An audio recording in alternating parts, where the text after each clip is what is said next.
on Tuesday, the 9th of September 2025.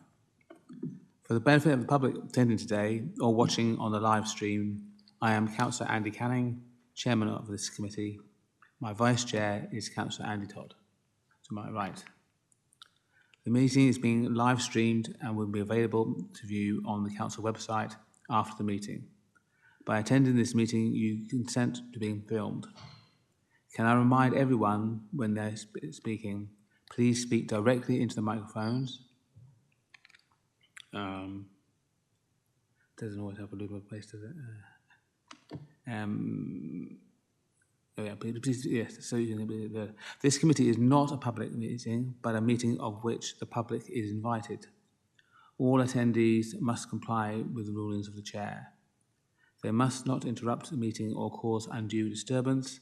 To support this, please switch off your mobile phones or select silent mode for the duration of the meeting. And those using Teams, please ensure microphones are on mute and your device volume is set to 0 to maintain audio quality. Only those who have submitted a question in advance of the meeting will be invited to address the committee for a maximum of 3 minutes. The deputation statement will be for a maximum of 5 minutes. Can I ask committee members, officers and advisors to introduce themselves the first time that they speak during the meeting? Okay, on to item number 1, apologies. Do we have any apologies? We've had no apologies, Chair, but we do have Councillor Will Chakrabarty joining us online. Thank you. The minutes of the meeting from the 24th of June come next. Are people happy that they are an accurate record of the meeting? Yes, good, thank you very much. Then on to item 3, declarations of interest. Do we have any declarations of interest? No? Okay. Item 4, public participation. To receive questions or statements on the business of the committee from town and parish councils and members of the public. I believe Ms. Croswell is joining us online to give her question.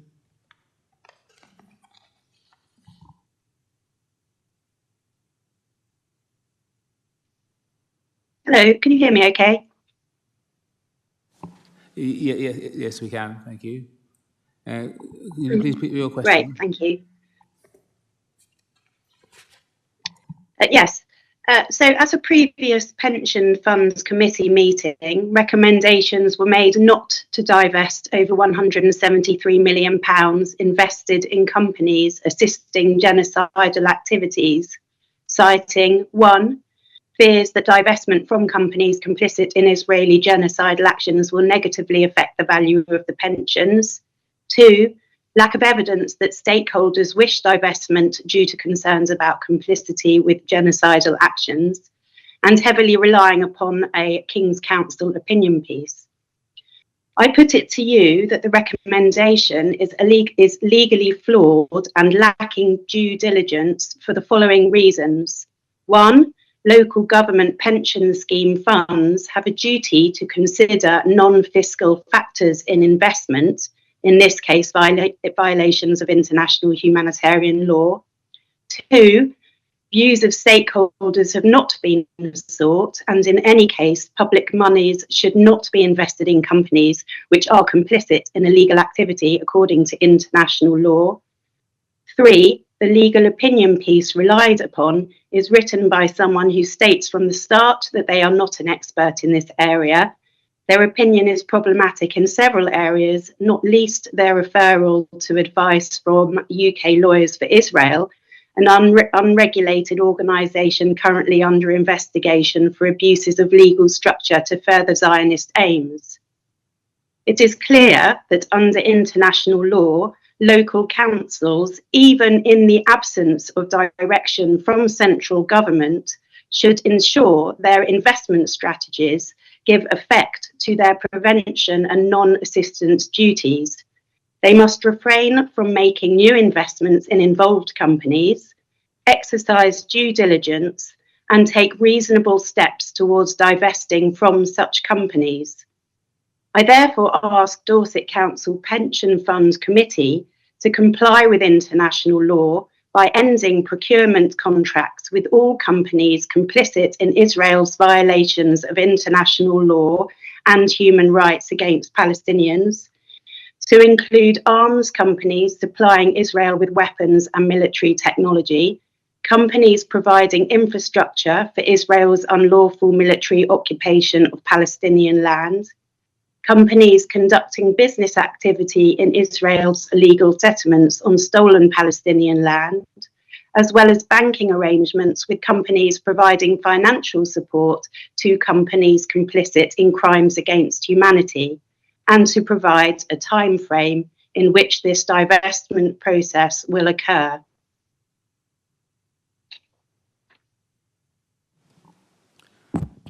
Thank you for taking the time to speak to this committee today on such an important and emotive subject. I know all members of the committee deplore the loss of life resulting from this conflict and all the many other conflicts around the world. As the concerns you raise are a matter for all local government pension schemes, administering authorities, not just at Dorset Council, further advice is being sought from central government and the LGPS Scheme Advisory Board. Legal opinion previously sought by SAB concluded that it would be incorrect to suggest that it would be unlawful for administering authorities to invest or continue to invest LGPS funds in undertakings engaged in certain activities with a bearing upon Israel's conduct in relation to Gaza or the Palestinian territories. The Dorset County Pension Fund, an LGPS pension fund administered by Dorset Council, has no procurement contracts with any companies listed involved in the activities you list, nor does it directly own shares in any individual companies. Instead, it owns units in investment vehicles, which in turn own shares in individual companies, and gives the pension fund a highly diversified investment portfolio with exposure to nearly 3,000 companies across the globe. This matter was also discussed at some length at the last meeting of this committee. The papers, minutes, and a recording of the meeting can be found on the council website. So, thank you very much for that.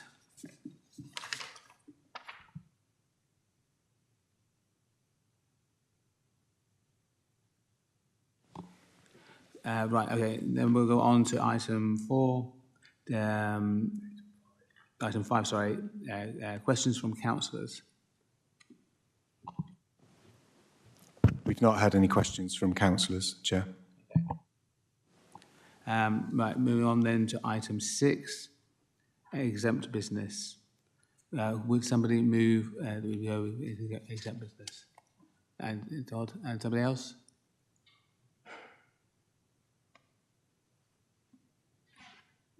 Someone puts their hand up so it doesn't go to confidential. Thank you, David. Okay, right.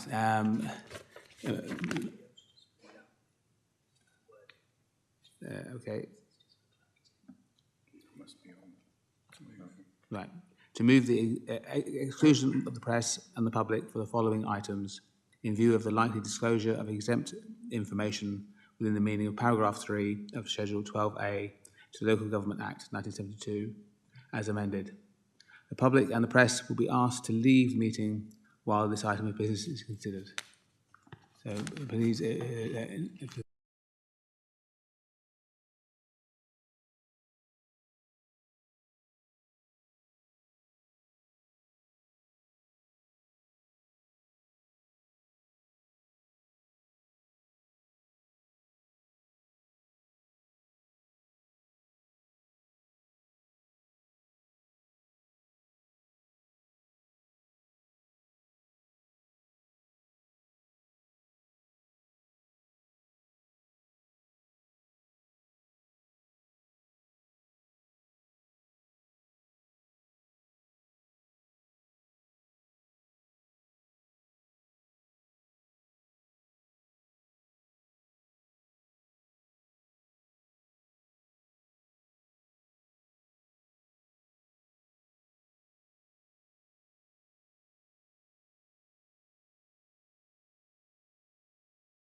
Thank you, and welcome back.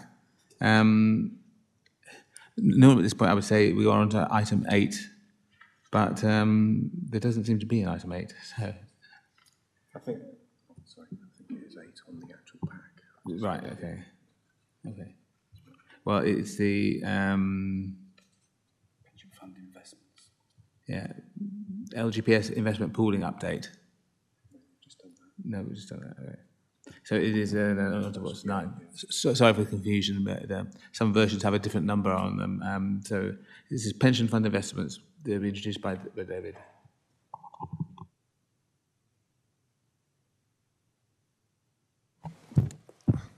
Thank you, Chair.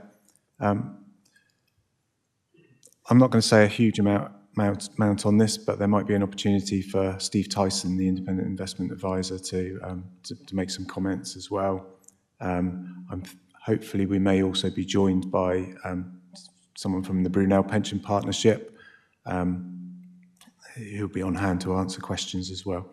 So the value of the assets at the end of June was just over 4.2 billion. I've just noticed 4.2 billion, sorry, compared to just under 4.1 at the start of the financial year. The return from the pension fund's investments over the quarter to June was 3.6%, combined benchmark return of 3.7%. For 12 months, it was 7.3% compared to the benchmark of 9.1%. And annualised returns over the last 3 years up to the end of June was 7.5% compared to the benchmark return of 9.1%, with 5 years at 7.2% and a benchmark of 8%. The backdrop to the quarter, very high levels of volatility, largely driven by uncertainty regarding the US trade tariff policy, also extensions of US tax relief measures, the so-called One Big Beautiful Bill, and also witnessing increasing geopolitical uncertainty. Apart from that, Chair, I didn't want to say anything else, but I didn't know if wanted to invite Steve Tyson if he wanted to say anything further. Over to you, Steve. Thank you. I wrote a shorter report than usual this time, actually, because a lot of effort has obviously gone into this big decision about the pool. But meantime, of course, there's been a lot happening in the world, not least that's been emanating from the US, obviously, with tariffs and the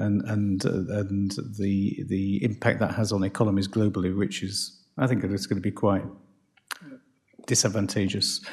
Just to recap what I've written in my summary is that the fund performed in line with the benchmark over the quarter. It lags over longer time periods, as was briefly mentioned this morning in training. But it's now respectably above the discount rate of 5%, actually, if you take it bang up to date to the end of June, actually. One thing that is encouraging that I mentioned in my report is that Dorset now subscribes to what's called the PERC LGPS Universe data. This is not every fund in the LGPS. From memory, I think there were about 50 or 60 funds. And anyway, it's the only data that's available on competitive performance, compared to peers. And actually, Dorset comes out of it reasonably well. It's places the fund in the best quartile over 1 year. That's in the top 25%, and about average over 3 years. I think it's bang on median over 5 years as well. So the point that Brunel have made in the past about, a lot of active managers are lagging benchmarks, we're seeing that reflected in the data here. A lot of people are struggling with their benchmarks. And it shows up in terms of us having a better competitive ranking, not that it is a competition. In terms of what's going on in world markets, obviously we've seen the tariffs. We've seen a big change in policies in so many areas coming out of the States. It's hard to get your head around it. The most recent activity has been around the sacking of the head of the Bureau of Labour Statistics. one take on that is if you don't like the inflation data, then sack the person who produces it. That is not a good direction to take, obviously. And the chairman of the Fed, Jay Powell, is under a lot of pressure. If Trump doesn't fire him, then his term expires next year, and he's getting rid of they're getting rid of one of the Fed governors under an alleged cloud. So basically, the issue behind this is essentially political interference with independent central banks, which doesn't sound particularly good to me, because the agenda behind that is obviously the risk of higher inflation. If you don't know what the inflation data truly is, one's creating chaos in the system. So anyway, that hasn't all played out. Now, against that background, what is happening is that bond yields are gradually going up globally. So they're edging up in Germany, they're edging up in Japan, and as we know, they're edging up in the UK. We're about 5.7% on gilt yields now. In the US, they're also edging higher. So the bond markets are very nervous, getting increasingly nervous. Now, this is interesting for us because we don't have very much invested in those bonds as those bond prices fall. We hold no or virtually no gilts. We hold no US Treasury bonds, so that's good. We do have a holding in corporate bonds, which will reflect a spread over government bonds. So their performance will be being affected. So bond yields are moving higher. That's quite a significant thing. And it might mean that when we come to look at our strategy next year, that actually we start to think whether that there might be some attractive investments there. If you can get 5.7% on a UK gilt, it does begin to become attractive. That said, of course, we all know that the UK is in quite a serious fiscal position with high debt, continuing issuance of index-linked gilts and traditional and conventional gilts, which pension funds have less of an appetite nowadays to buy. And underlying all that, we've got an economy that's not really growing very much and productivity that just we can't seem to get going. So the government is in a bit of a fix. And against that background, it's possible that gilt yields will continue to move higher. So, we don't want to catch a falling knife next year. But we'll see how that plays out. The US stock market is still, there's still a lot of tech frenzy associated with the AI. The low volatility fund, which performed very well for us in Q1, performed less well in Q2. I still think that's a very good home for pension funds because we like the potential for upside from the equity returns, but equally we don't want a lot of downside if there's a big correction in the markets. So those were most of my comments that I think I was going to mention. Thank you. Happy to answer questions. Any questions for Steve? No. Online, we have Tim Dixon from the Brunel Partnership. Did you want to make any comments? Yeah, hi. Good afternoon. I have to say we largely agree with what Steve just said in terms of the market moves, etc. One thing I would just point out is that the bond portfolios that you hold have actually been performing pretty well despite those gilt yields going up, and that's because we've been seeing spreads coming down a bit, particularly on something like multi-asset credit, which is the sort of higher yield. So the spread of those yields over the government yields has been contracting, which you might say would make one a bit nervous about the returns going forward. Returns on MAC have been very strong over the last 12 months. 9% performance for a bond fund is pretty good.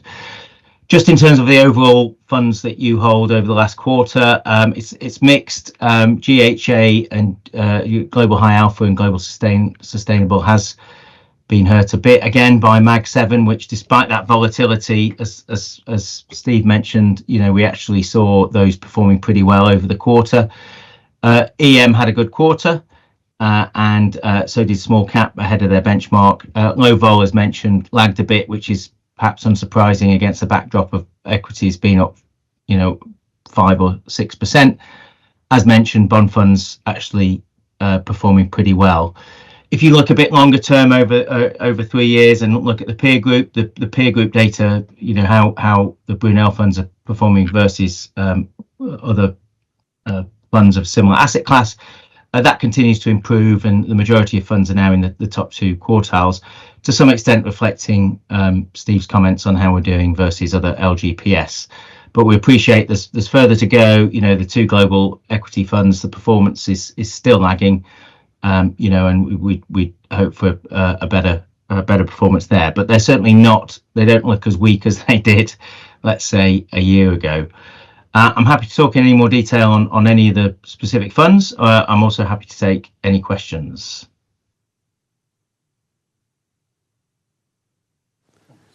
Go on, Steve. Tim, thank you for that. I think on behalf of committee members, bearing in mind what is happening in terms of the future of Brunel and the changes obviously that are upon you, it might be worth just asking about how is morale in terms of staff and any staff departures, and are there any things that we should be concerned about? Yeah, that's a good question.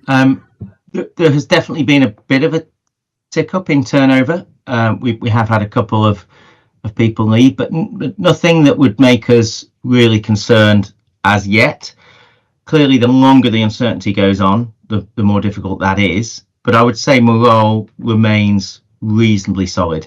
But it is a heightened risk without a doubt, and it's something we're going to have to keep a close eye on. But so far, although departures have picked up a bit, it's not at a worrying level. And in terms of the investment team, we've had 1 or 2 leave, but we would say pretty much in line with normal turnover for the investment team, which is always a sort of higher turnover area. It's a fair question.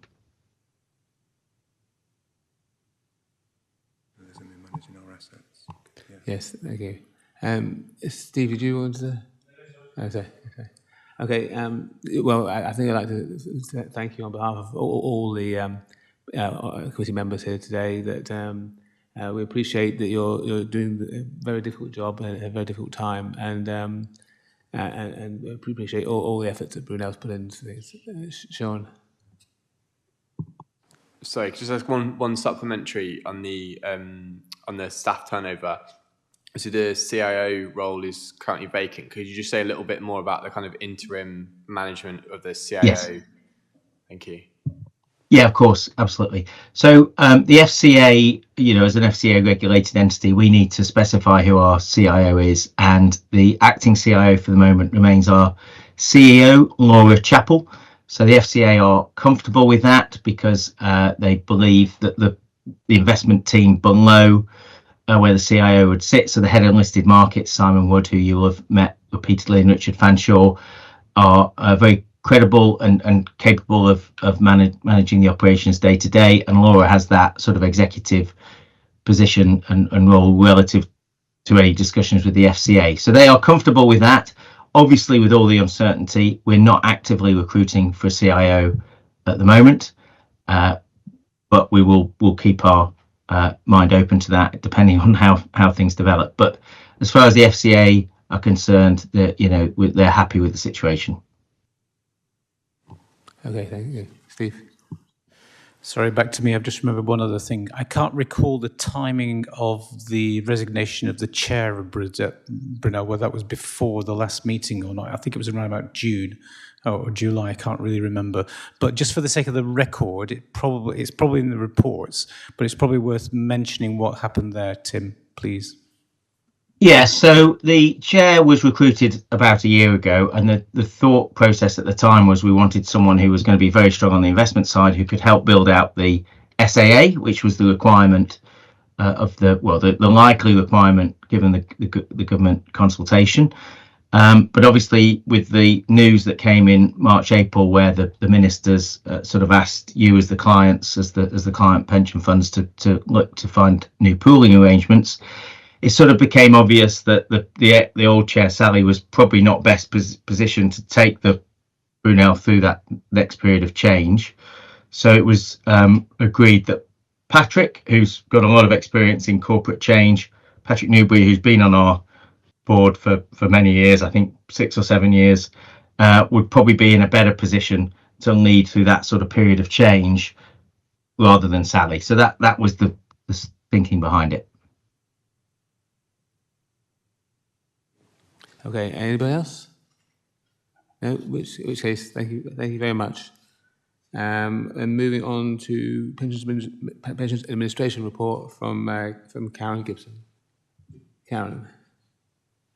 Hello, everybody. I'm just going to cover the administration report briefly for you. To start off with the key performance indicators, which are Appendix 1, all is well and all is fine.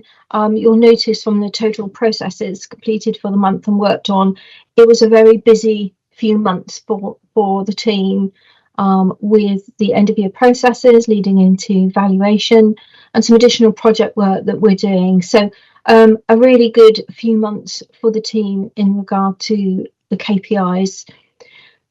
You'll notice that this month we're covering the annual benefit statements that have gone out, both to active and deferred members.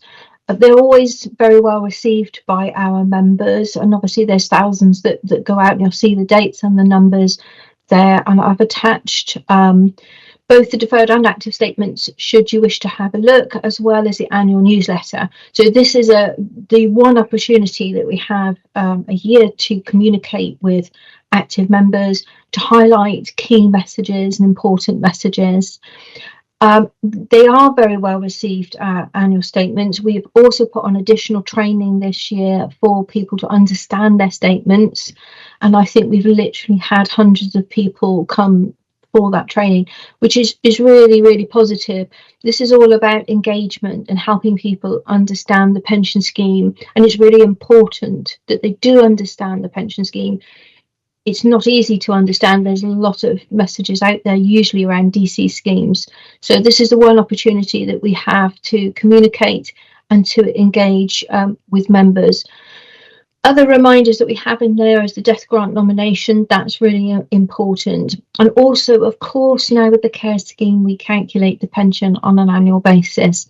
So there's a really important check going on here about the data that we're using to work out someone's pension on an annual basis. So we ask members to have a look and to check that, come back to us with any queries, for example. It also means that we can check people are at the right address, check on their marital status, etc., and that all of our data is as up to date as it can possibly be. This is really important, not just to meet the TPR requirements, but obviously, of course, we have got things like the dashboard coming up, where we want to make sure our data is as accurate as possible. So that's the annual benefit illustrations, and everything has gone really well this year, and I'm really pleased with what we have sent out and the reaction from members. We get a lot of very positive engagement from that. This leads on to item 4. We also go through a process each year of testing our data. So it's run through a series of quality checks. These are very important for the fund. It obviously is essential that our data is kept up to date and is accurate. And it's really complex scheme. Keeping the data and monitoring it is really complex as well. We produce from this 2 data scores, the common data score and the scheme specific data score.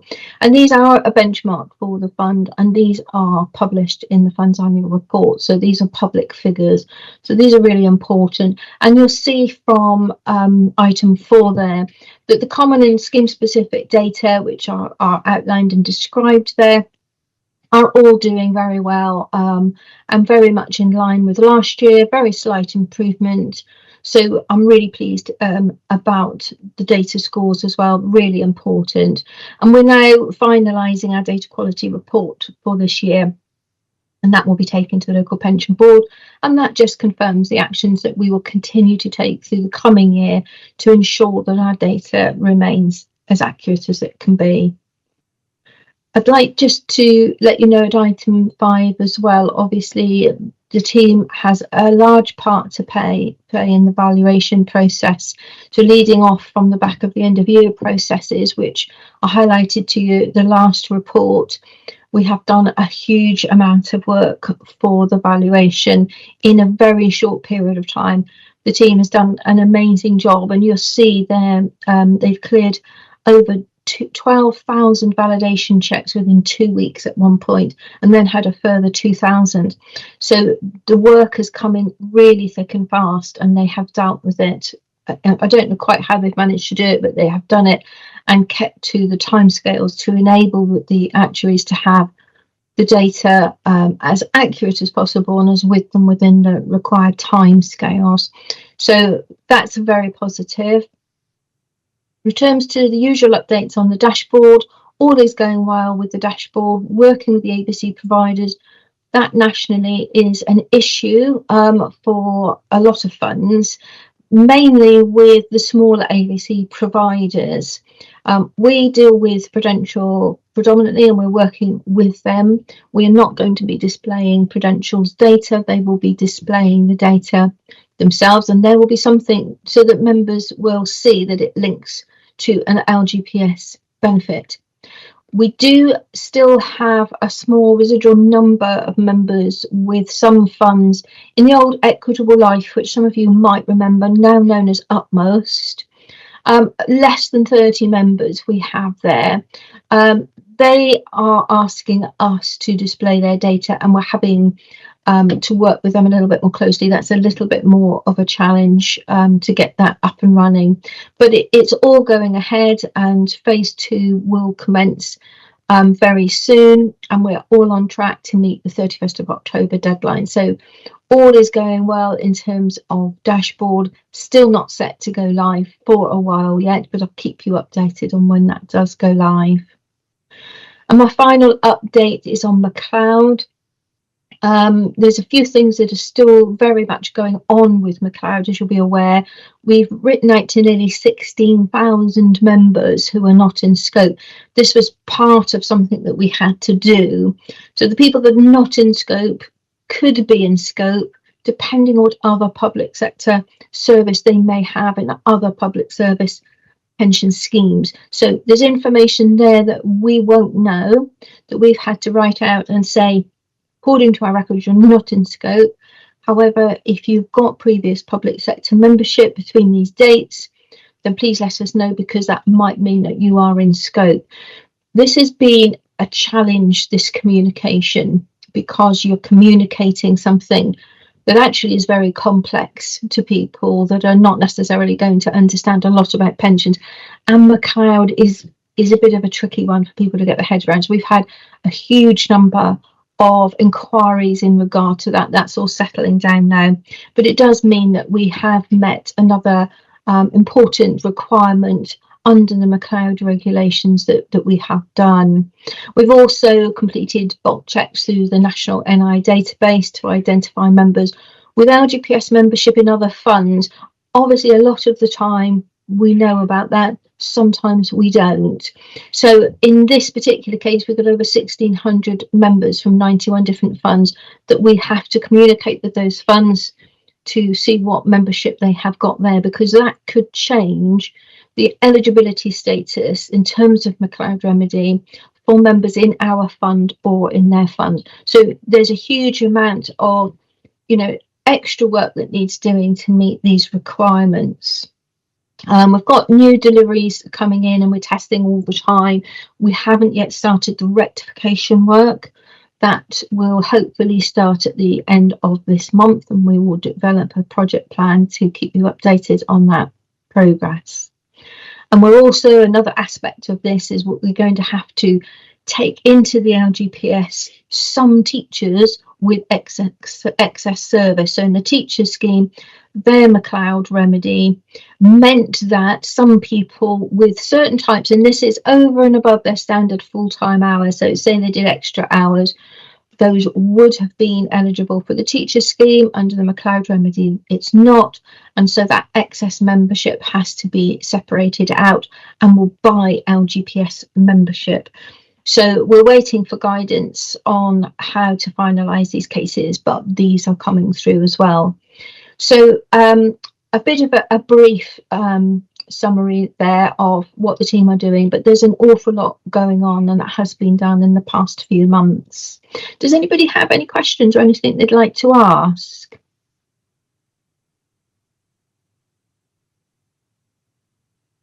No, there don't seem to be any. Super. Okay. Thank you, Karen, for that. Thank you. Really informative as always. Really appreciate the hard work you and your team are putting into this. Thank you very much. Thanks, Andy. Right. That's pretty much it, isn't it? Yeah, so... dates of meetings. Yes. So the dates of meetings, which are in the papers for December and March, I believe. Yeah, 2nd of December and 17th of March. Steve? Just a request, if it's possible at some stage to have a date for June next year, that would be very helpful. I'm sure we can do that, yes. Anybody else? No, in which case I will close the meeting. Thank you all very much. Sorry, you're quite right. There are no urgent items, yes. Thank you all very much for spending the time here today, and hope you all found it really useful, and thank you all for your hard work. Thank you.